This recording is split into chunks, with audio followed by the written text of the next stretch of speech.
The second half of Wednesday Season 2 wastes no time pulling us deeper into the chaos. Episode 5 picks up right after the chaotic mid-season finale. With Dia de los Muertos as its backdrop, the episode blends family, death, and memory into the story, making it one of the most visually striking and emotionally layered episodes of the season.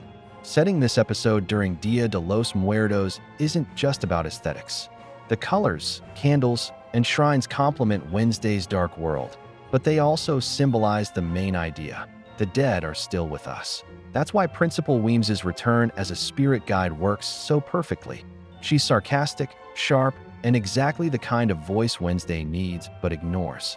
Wednesday's obsession with protecting Enid leads her to a reckless plan, becoming Tyler's new master. She convinces herself that this is about safety, but deep down, it's about control and about proving she can bend the Hyde to her will. This is where Weems is right. Wednesday isn't protecting Enid. She's acting out of fear and pride. Her refusal to explain her true motives drives Enid away and pushes Enid into reviving the Nightshades on her own. Wednesday is blinded by her need to win, and it isolates her from her closest ally. Because good intentions don't matter if you're ruled by obsession. The arrival of Françoise, Tyler's mother, is one of the most important twists. She represents an older, more powerful Hyde, someone who's lived through the curse Wednesday thinks she can control. Morticia's deal with Françoise, leaving Jericho for good, shows the difference between Wednesday and her mother. Morticia seeks peace, even through compromise. Wednesday seeks domination, even if it destroys her. This shift matters because Wednesday's fear of intimacy often turns into control. But Enid's decision shows that love and friendship can't survive without trust. Enid isn't rejecting Wednesday. She's proving she doesn't need saving. The side plot with Pugsley and Slurp starts light, but becomes dark. Slurp, once a grotesque zombie-like creature, is evolving, becoming more human, speaking clearly, and seeking freedom. His connection to Judy hints at a bigger plan, that outcast monsters can be reshaped into something else entirely. Pugsley helping him escape adds moral complexity. Is he saving a victim or unleashing something worse?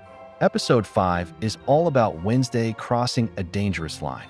In trying to save Enid, she nearly destroys their bond. In trying to control Tyler, she ignores the wisdom of her mother, her ghostly guide, and even her own instincts. Episode 6 is one of the most playful, yet most important episodes of the season. It's full of chaos, a body swap, a Lady Gaga cameo, family drama, and the reveal of a bigger villain in Isaac Knight. But at its core, it's about self-reflection. Through the Freaky Friday twist, Wednesday and Enid are forced to live each other's lives, confront truths they've been avoiding, and realize that denying who we are can be deadly. The episode clears up how the Hydra storyline, Slurp, and Françoise are connected. Françoise's brother, Isaac Knight, is revealed as the true mastermind. Once a brilliant student, now a near-human monster, Isaac uses science and brains, literally, to push his goals forward. His plan is to save Françoise by separating her from her Hyde side, even if it kills her. Wednesday still hasn't regained her psychic abilities. Weems insists the problem is emotional, a broken bond with her mother. But Wednesday ignores that advice and seeks power through Grandmama Hester and the grave of Rosalind Rotwood. Rotwood lends Wednesday temporary powers, but with a catch. If the ritual is interrupted, consequences will follow. Of course, Enid interrupts, trying to save her friend from breaking curfew, and everything spirals. When the spell breaks, Wednesday and Enid wake up in each other's bodies. This is where the episode shines.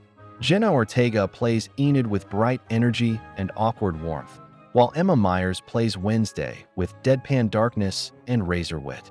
The swap also forces them to experience what the other hides. Wednesday learns Enid might be an alpha, a rare werewolf stronger than the rest. And Enid discovers how crushing it feels to be disconnected, colorless, and burdened by visions. This shows us that we can't fully understand someone until we walk in their shoes. Enid, as Wednesday, struts around in rainbow clothes and does a K-pop dance.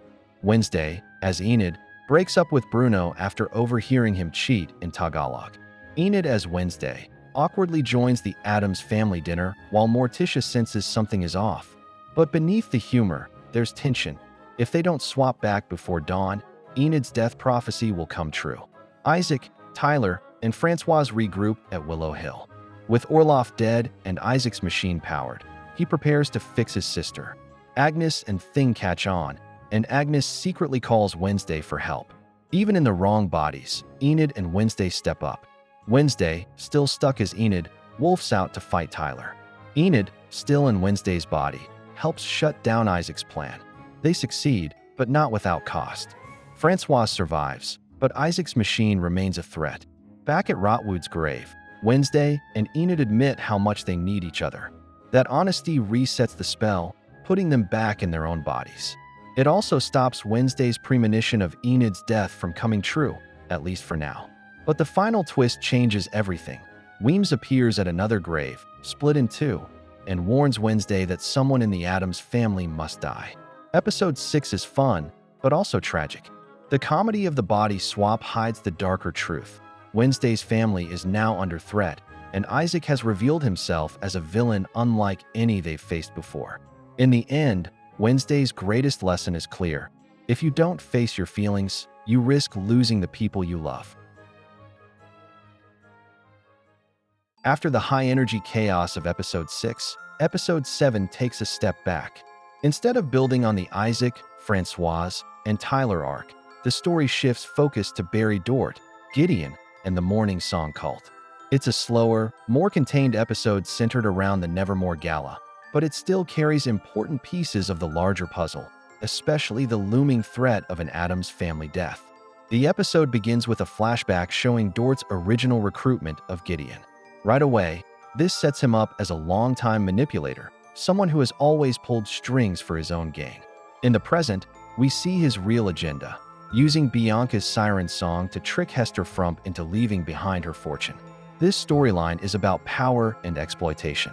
Dort controls Bianca by holding her mother hostage, turning her gift into a weapon against her own will. His plan, Frump Tower, highlights his greed and his total lack of respect for the people he manipulates. Symbolically, Dort represents the danger of charisma and false leadership. He's essentially a cult leader who thrives on exploiting trust and family bonds. In contrast, Bianca's arc becomes one of reclaiming her voice, even when someone tries to use it against her. Meanwhile, Wednesday continues to wrestle with the prophecy of an Addams family death. She even suggests sacrificing Pugsley, which is played both for dark comedy and as a reflection of her avoidance of deeper feelings. This connects back to her strained relationship with her family. Morticia becomes an anchor here, reminding Wednesday that family bonds are messy but essential. By the end, Wednesday persuades Hester to donate in Gomez's honor, showing small but meaningful growth in her empathy. This moment is key because Weems keeps insisting Wednesday's psychic powers are tied to her relationship with her mother. Episode 7 also deepens Enid and Agnes's arcs. Enid faces the risk of being stuck as a werewolf forever if she transforms during the full moon. This raises the stakes on her identity. Agnes, meanwhile, struggles with Wednesday's coldness but finds comfort in Enid. Their connection becomes a highlight of the gala, where they steal the show with a choreographed dance routine. On the surface, it's a fun spectacle. Symbolically, it's about visibility and transformation. Agnes, who is often overlooked, literally vanishes during the routine to steal Dort's amulet. Enid, who fears losing her humanity, shines in front of everyone. The masquerade gala is colorful, strange, and theatrical, but it's also where the episode pulls its biggest twist. With Dort's amulet stolen, Bianca is finally able to use her voice to force him into confession. The scene flips the power dynamic. Dort, who had controlled Bianca, becomes the one exposed and helpless. Ajax finishes him off with his Gorgon glare and a falling chandelier, a mix of gothic violence and dark humor that fits the Addams tone perfectly.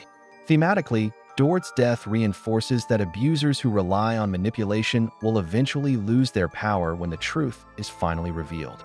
Even as the gala closes with Dort's defeat, Isaac looms over the story. His connection to Gomez's past ties him more personally to the Addams family, and his decision to abduct Pugsley sets up the next episode's stakes. Episode 7 may feel like a step down in pacing, but it's a key character episode. It gives Bianca, Enid, and Agnes space to grow, while still keeping the larger Isaac plot in motion. By ending with Pugsley's abduction, it ties the personal and the supernatural threads together, reminding us that no matter how strange or fun things get at Nevermore, death is still close at hand. Episode 8 wraps up nearly every major thread while leaving just enough mystery for Season 3. The episode begins with Wednesday, Morticia, and Hester performing a ritual to locate Isaac and Pugsley. Instead of clarity, Wednesday gets a vision that uncovers a buried family secret. We learn that Isaac wasn't just Gomez's friend, he used him as a test subject for a machine meant to strip outcasts of their powers. But the machine would have killed Gomez to save Francoise. Morticia intervened, destroyed the machine, and killed Isaac in the explosion. Together, Morticia and Gomez buried him under the skull tree. This truth reframes everything. Gomez losing his powers wasn't an accident, but a consequence of betrayal.